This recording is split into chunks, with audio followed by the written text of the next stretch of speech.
Music.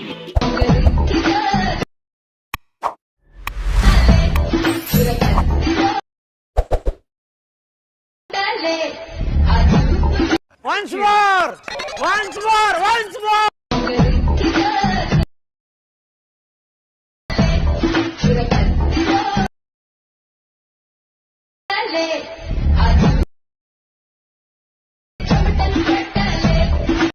ಈಗ ಒಂದೊಂದು video import ಆಗ್ತಾ ಇಲ್ಲ ನೋಡಿ ಫ್ರೆಂಡ್ಸ್. ಈಗ ಈ ವಿಡಿಯೋನ ಇಂಪೋರ್ಟ್ ಆಗ್ತಾ ಇಲ್ಲ, ಇದೇ ಥರ ಪ್ರಾಬ್ಲಮ್ ಬರ್ತಾ ಇದೆ ನೋಡಿ. ಈಗ ಬರುತ್ತೆ ಈ ರೀತಿ ಬಂತು. ಈ ರೀತಿ ಬಂದಾಗ ಕ್ಯಾನ್ಸಲ್ ಹೊಡೆದು ವಾಟ್ಸಪ್ ಗ್ರೂಪ್ಗೆ ಜಾಯ್ನ್ ಆಗಿ ವಾಟ್ಸಪ್ ಗ್ರೂಪ್ನಲ್ಲಿ ಎಲ್ಲ ಅಪ್ಡೇಟ್ ಕೊಟ್ಟಿದ್ದೀನಿ. ಇಲ್ಲಿ ನೋಡಿ ಫ್ರೆಂಡ್ಸ್, ಇದೇ ಥರ ಎಲ್ಲ ವಿಡಿಯೋನು ಇಂಪೋರ್ಟ್ ಮಾಡಿಕೊಳ್ಳಿ ಫ್ರೆಂಡ್ಸ್. ಯಾವುದಾದ್ರೂ ವಿಡಿಯೋ ಎಡಿಟ್ ಮಾಡೋಕ್ಕೆ ಬೇಕಾದರೆ ಇಂಪೋರ್ಟ್ ಮಾಡಿಕೊಂಡು ಎಡಿಟ್ ಮಾಡಿಕೊಳ್ಳಿ ಫ್ರೆಂಡ್ಸ್. ವಾಟ್ಸಪ್ ಗ್ರೂಪ್ನಲ್ಲಿ ಇಂಪೋರ್ಟ್ ಮಾಡಿಕೊಳ್ಳಿ. ಒಂದೊಂದು ವಿಡಿಯೋ ಬರುತ್ತೆ, ಒಂದೊಂದು ವಿಡಿಯೋ ಬರೋದಿಲ್ಲ. ಬರಲಿದ್ದು ವಿಡಿಯೋನ ಈ ಥರ ಇಂಪೋರ್ಟ್ ಮಾಡಿಕೊಂಡು ಎಡಿಟ್ ಮಾಡಿಕೊಳ್ಳಿ ಫ್ರೆಂಡ್ಸ್.